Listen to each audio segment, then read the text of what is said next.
Bem, pessoal, chegamos com a nossa segunda aula do texto Visões da Modernidade. Nesta aula nós vamos falar de Michel Foucault. Eu lembro para vocês que Michel Foucault, ele é o autor do livro que vocês estão lendo, né? Desde o primeiro dia de aula que eu passei esse livro para vocês lerem. Não há desculpa, né, de vocês perguntarem qual livro. É o texto 9 lá aí do arquivo. A verdade é a forma jurídica. Foucault escreve para várias áreas do saber. E especialmente para o direito, né? Especialmente para a filosofia do direito. Foucault tem a Microfísica do Poder, que vocês podem ler, Vigiar e Punir, Em Defesa da Sociedade, A Ordem do Discurso, tem esse livro, certo? A Verdade é a Forma Jurídica. É um autor contemporâneo, porque ele vai falar de um tipo de sociedade que nós experimentamos no dia a dia, que é chamada sociedade disciplinar. Sociedade da vigilância. Portanto, nesta discussão de hoje, eu vou tratar de coisas que o livro trata. Né? A primeira parte do livro, ou do texto aqui, Visões da Modernidade, é a chamada discussão, ou o que é o poder, que conceito de poder, não é, existe, e qual conceito de poder que Foucault vai abraçar para essa discussão. E na segunda parte do texto, a chamada sociedade não é disciplinar. Então, segundo Michel Foucault, as sociedades modernas elas vão apresentar uma nova forma de organização do poder, especialmente a partir do século XVIII. E que a chamada tradição reflexiva da política, ou a ciência da política, vai entender essa nova forma de poder, ou vai compreender, explicar essa nova forma de poder com uma percepção um tanto quanto negativa, em função de que esse poder emana do Estado, dos seus aparelhos, e via de regra, os aparelhos de estrutura do poder, via de regra, são repressivos. Então, a analítica do poder, em função do que representa o poder central frente à sociedade, essa analítica, ela é uma analítica negativa. Foucault abre um adendo sobre essa coisa do poder repressivo. Foucault diz que se os estados modernos, a estratégia desses estados modernos, essa estratégia fosse apenas repressiva, a chamada dominação capitalista não seria tão eficaz. Se os mecanismos de dominação fossem exercidos unicamente em sua forma violenta, baixando o pau no cidadão, os chamados movimentos de libertação eles teriam mais êxito, porque aí o inimigo ele está declarado, né? O que Foucault diz é que na sociedade moderna o poder ele vai se efetivar não de forma violenta, de forma repressiva. Ele tem estruturas e mecanismos que são muito sutis, que nem mesmo os historiadores, os filósofos políticos conseguem enxergar esses mecanismos de dominação. Porque se a estrutura central ela fosse governar baixando o pau, claro que a cada ação corresponde uma reação, né? A cada ação violenta, uma reação também violenta. Portanto, teriam mais lutas, e lutas inclusive com possibilidades de vitória de movimentos de libertação. Comecemos a explicar o poder, né? O poder segundo Foucault. E eu quero que vocês escrevam aí no caderninho de vocês duas palavras importantes, né? Poder e saber. Poder e saber. Eu até deixei grifado no slide. O poder é produto do saber, de conhecimento. Por seu lado, também o saber engendra poder. O que Foucault chama de efeitos de poder. Portanto, na modernidade, poder e saber, eles estão entrelaçados. Ou seja, né, poder e saber, eles são elementos que se integram. E por se integrarem, eles não precisam ser vistos necessariamente como negativos. Daí Foucault trata essa forma de analisar o poder como uma forma produtiva e positiva. E aí, a leitura, não é? O exercício do poder cria perpetualmente saber, e inversamente o saber acarreta efeitos de poder. O humanismo moderno se engana, assim, ao estabelecer a separação entre saber e poder. Eles estão integrados. E não se trata de sonhar com um momento em que o saber não dependeria mais do poder, o que seria uma maneira de reproduzir sobre a forma utópica o mesmo humanismo. Não é possível que o poder se exerça sem saber. Não é possível que o saber não engendre poder. Perceba como é importante essa analítica de Foucault, não é? Porque ele reúne dois elementos básicos. Primeiro, o poder, que se exerce, como nós vamos ver nesse texto, de várias maneiras. Com várias possibilidades, em várias situações. E, aliado a esse poder, que é exercido de várias maneiras, você tem o saber. Então, uma coisa leva, né, a outra. Não é que o saber, como o slide diz, ele estaria acima do poder num determinado momento da história. Isso era o sonho do humanismo. No livro que vocês vão ler, Foucault vai chamar isso de um mito, né? Que é o mito de Platão, né? A ideia de que Platão, né, coloca que o saber estaria totalmente, né, distante e diferente do poder. Verdade, conhecimento, ciência não estão acima ou separados do poder, não são transcendentes em relação ao poder. Ao contrário da tradição filosófica, o que é que Foucault vai dizer, não é? Especialmente tendo como esteio filosófico Nietzsche.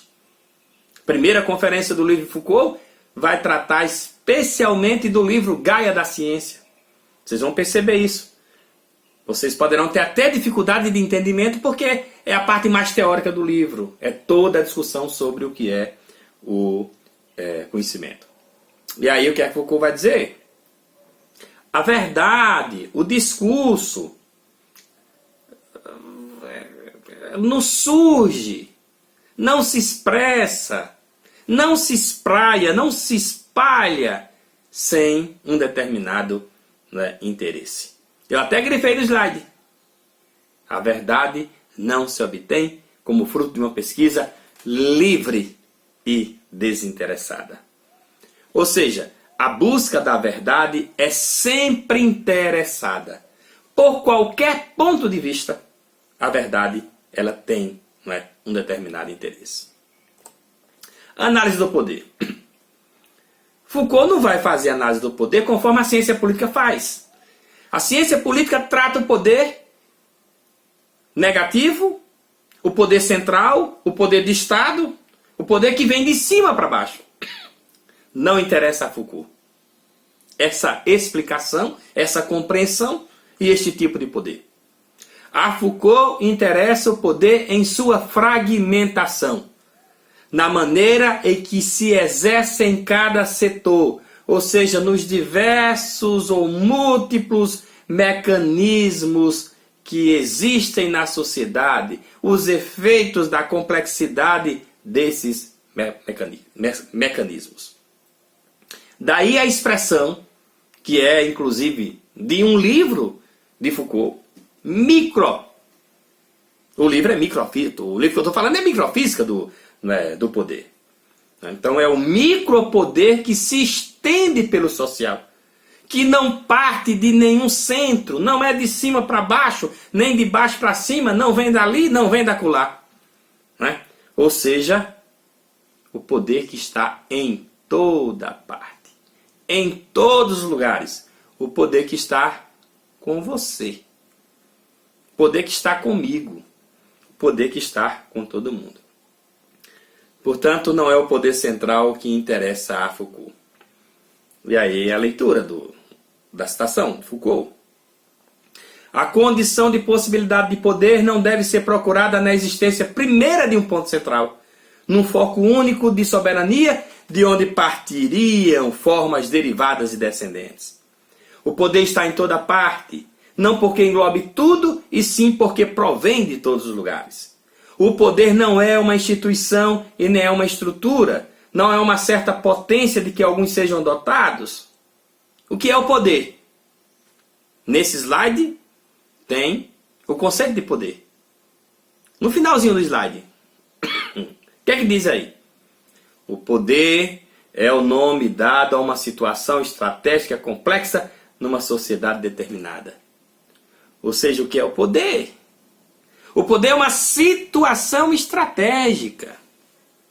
O poder vai depender do lugar onde você está. Dependendo do lugar onde você está, ou você exerce ou você sofre a ação do poder. Então o poder, como vai dizer Foucault, ele vai estar em toda parte.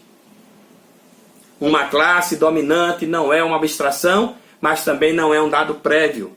Que uma classe se torne dominante, que ela assegure sua dominação e que esta dominação se reproduza, esses são efeitos de um certo número de táticas eficazes, sistemáticas, que funcionam no interior de grandes estratégias que asseguram essa dominação. Não é algo abstrato a classe dominante. Por quê, né? Porque engana-se que quem tem poder apenas é a classe dominante. Em tese, a classe dominada também tem poder. Vai depender da situação estratégica. Ou seja, do lugar onde se encontra a pessoa e como ela vai exercer esse poder. Foucault diz: por dominação não entendo o fato de uma dominação global de uns sobre os outros, de um grupo sobre o outro, mas as múltiplas formas de dominação que se podem exercer na sociedade. Portanto, não é o rei em sua posição central, mas os súditos em suas relações recíprocas. Não a soberania em seu edifício único, mas as múltiplas sujeições que existem e funcionam no interior do corpo social. O poder deve ser analisado como algo que circula, ou melhor, como algo que só funciona em cadeia. Nunca está localizado ali, aqui, nunca está nas mãos de algum, nunca é apropriado como uma riqueza ou como um bem. O poder funciona e se exerce em rede. Nas suas malhas, os indivíduos não só circulam, mas estão sempre em posição de exercer este poder e de sofrer sua ação. Nunca são alvo inerte ou consentido do poder. São sempre centros de transmissão. Veja, quantos poderes nós não temos. Imagine a criança.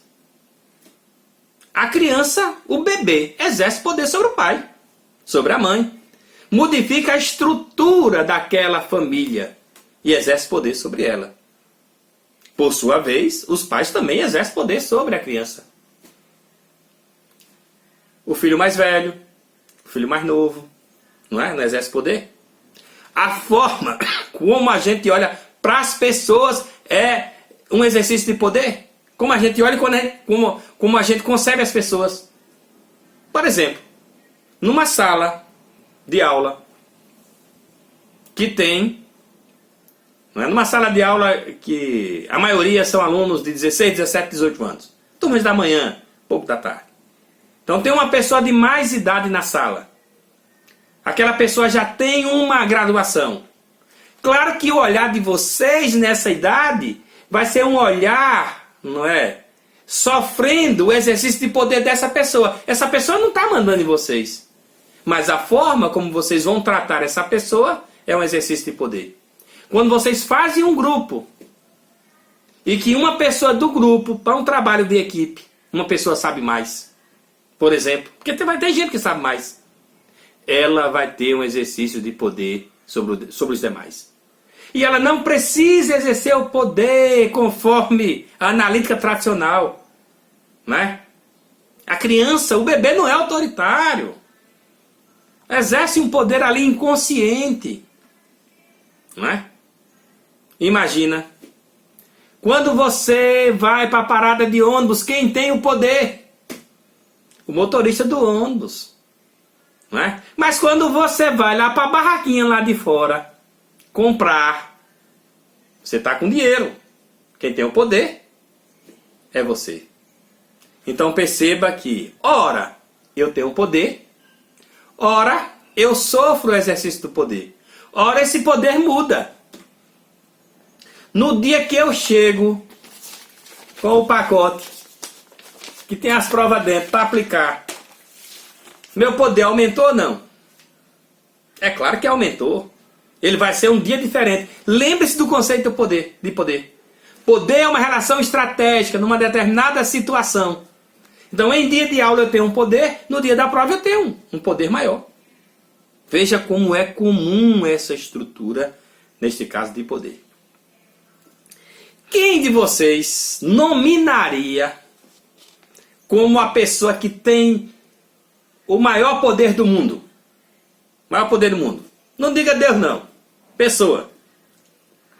Eu sempre faço essa pergunta nas minhas aulas. Quem é a pessoa que vocês acham que tem mais poder do mundo? Aí uma pessoa levantou a mão e disse: Papa Francisco. Disse: tem poder. Putin. Tem poder. Kim Jong-un. Tem poder. Presidente da China. Não estou lembrado agora do nome dele. Tem poder. Bolsonaro. Tem poder. Trump. Tem poder. Eu digo para os meus alunos: todas essas pessoas que vocês me disseram têm poder. Meu pai, minha mãe tem poder. Mas quer ver o poder dessa pessoa se enfraquecer? Quer ver? Quer ver o poder de Donald Trump se enfraquecer? Fique doente. Fique doente. Adoeceu, meu irmão, minha irmã. Você perde o poder. Você já adoeceu? Você já chegou numa emergência do hospital? Percebeu quando você chega doente na emergência do hospital? Você é um nada. Você não tem poder nenhum. Percebe como muda? Lembra agora do Boris Johnson, né? O premier lá da Inglaterra. Pegou Covid. Ficou pequenininho. Internado. Foi para UTI. Cadê o poder do homem, né? Que defendia tanto o Brexit? Perdeu-se naquele momento. Naquele momento. Então o poder é uma relação estratégica. Certo? O poder, ele se modifica.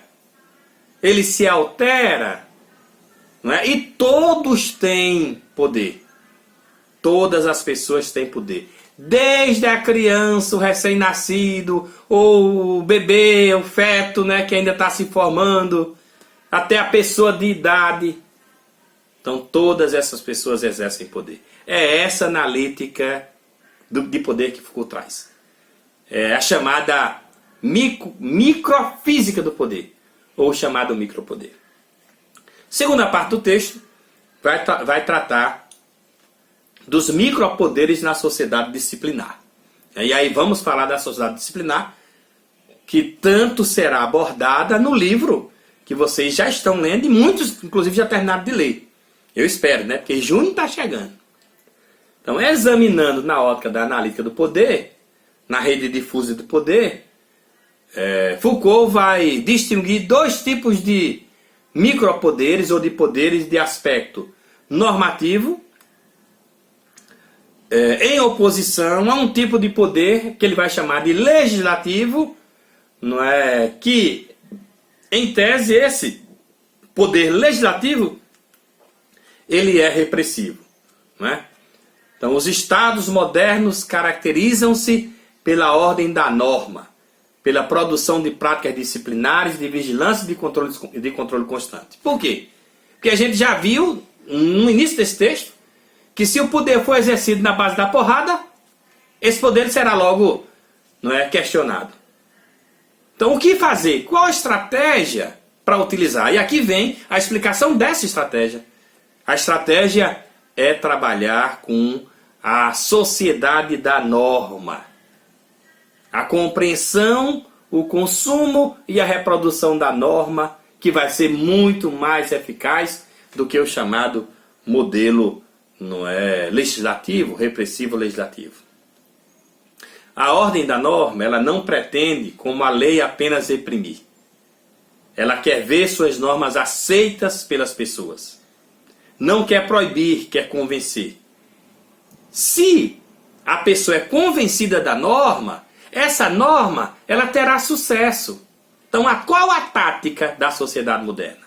A tática da sociedade moderna é convencer essa mesma sociedade racionalmente de que a norma é justa, é boa para toda a sociedade, que vai ser exercida conforme a minha vontade, conforme os meus anseios e conforme os meus ideais. Essa é a tática, essa é a estratégia.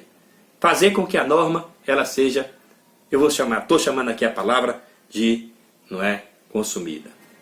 Por isso que, para que haja o consumo da norma, ou para que a norma seja, de certa forma, aceita e reproduzida na sociedade, é necessário utilizar o poder que tem a ciência. Porque lembre-se, a ciência é a verdade.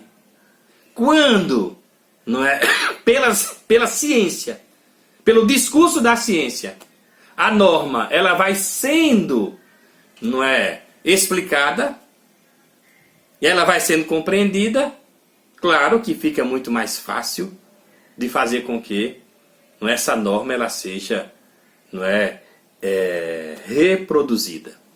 E o autor fala pedagogia, psiquiatria, psicologia, a própria geografia, a economia, a medicina, as ciências que são importantes para efetivar um discurso positivo sobre a ordem ou sobre, não é, a norma.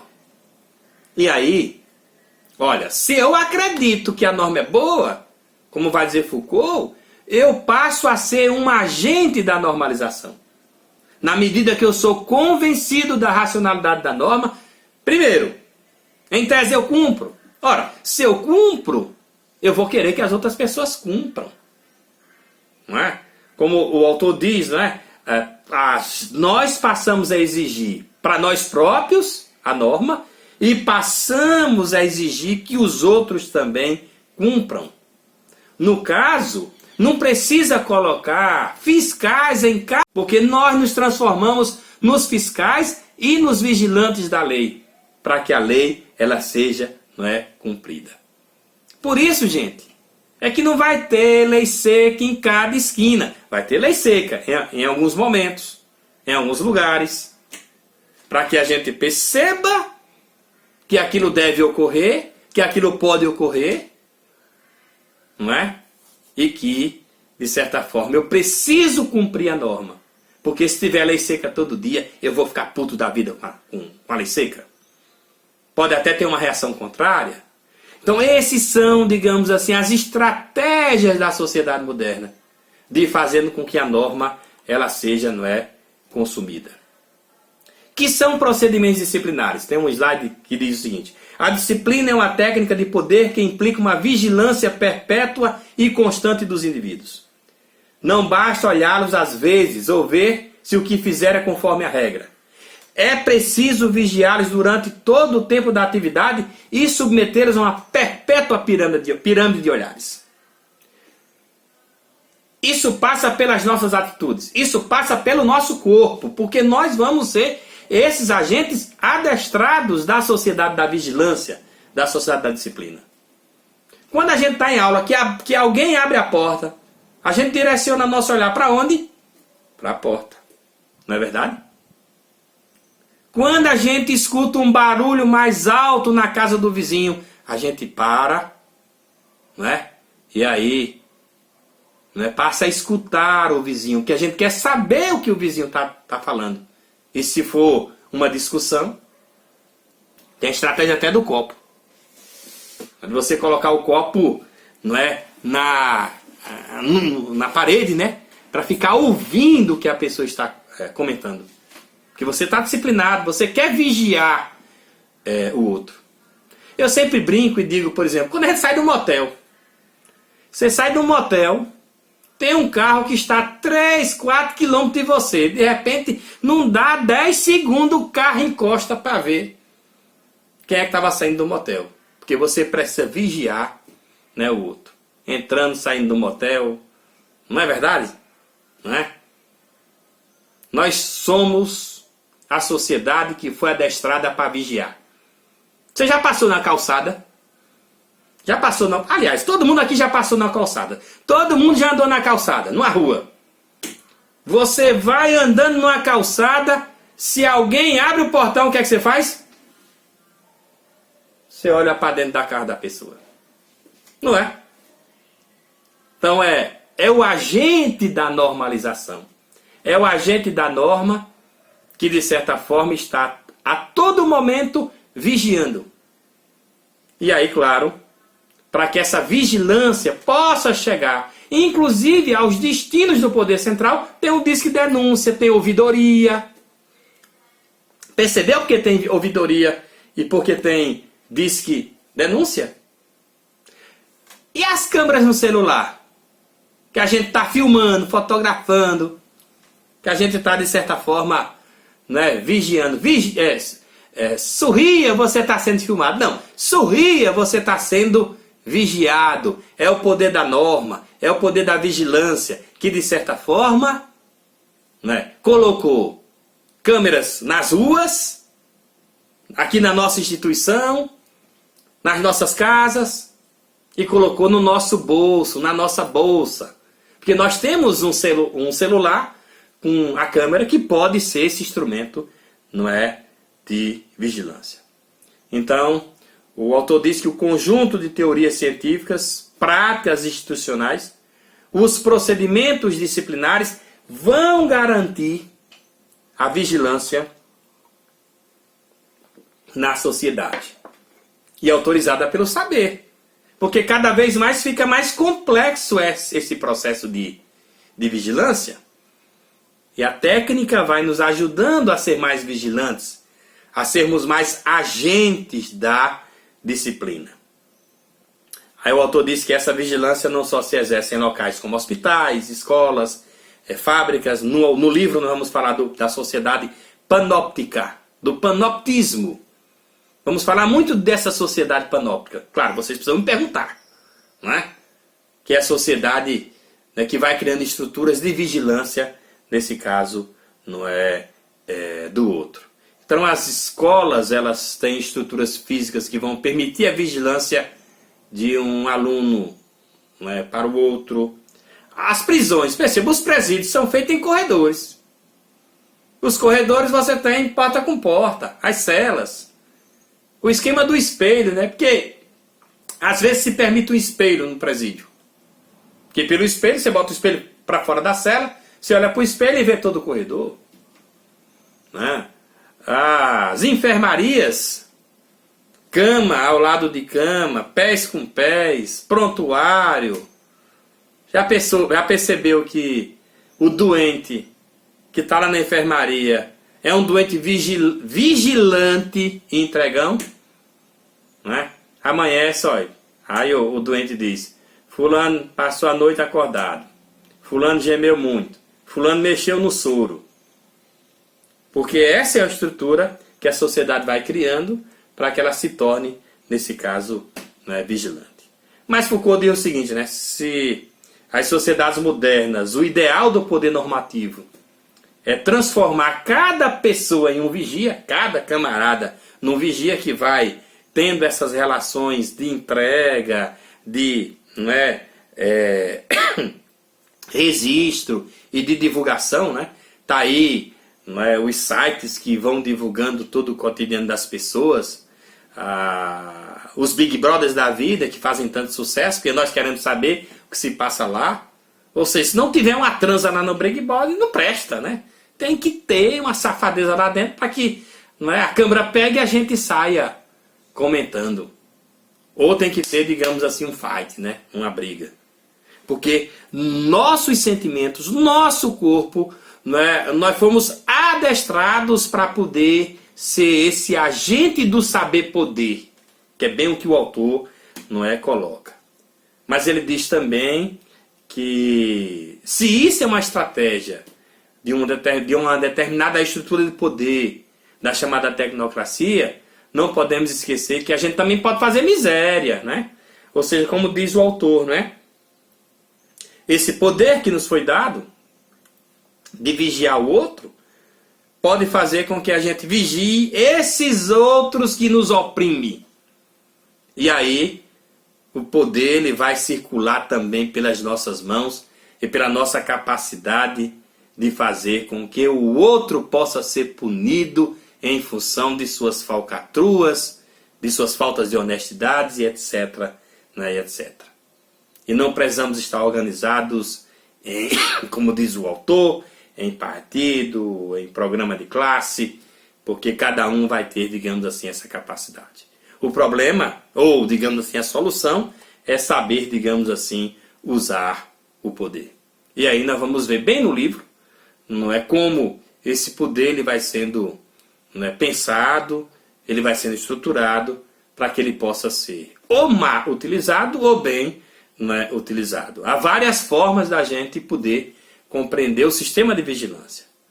Não só apenas sorrindo para a câmera, mas também percebendo que os nossos passos estão sendo monitorados. E por quê? Como o livro vai dizer, porque a sociedade entende que nós somos uma ameaça. Cada um de nós vai ser uma ameaça. Então é preciso vigiar a possibilidade da ameaça, que é cada um indivíduo. Por isso, todo o sistema de vigilância e toda uma sociedade, não é, que é construída a partir da chamada disciplina nessa grande pirâmide de olhares. Então, basicamente era isso, né, nesta aula de hoje, essa discussão sobre Foucault. Espero que vocês, né, possam ler o livro e lembrar desta aula, porque, não é, na quarta e quinta conferência do livro nós vamos tratar muito da estrutura de poder e também da sociedade disciplinar. Muito obrigado.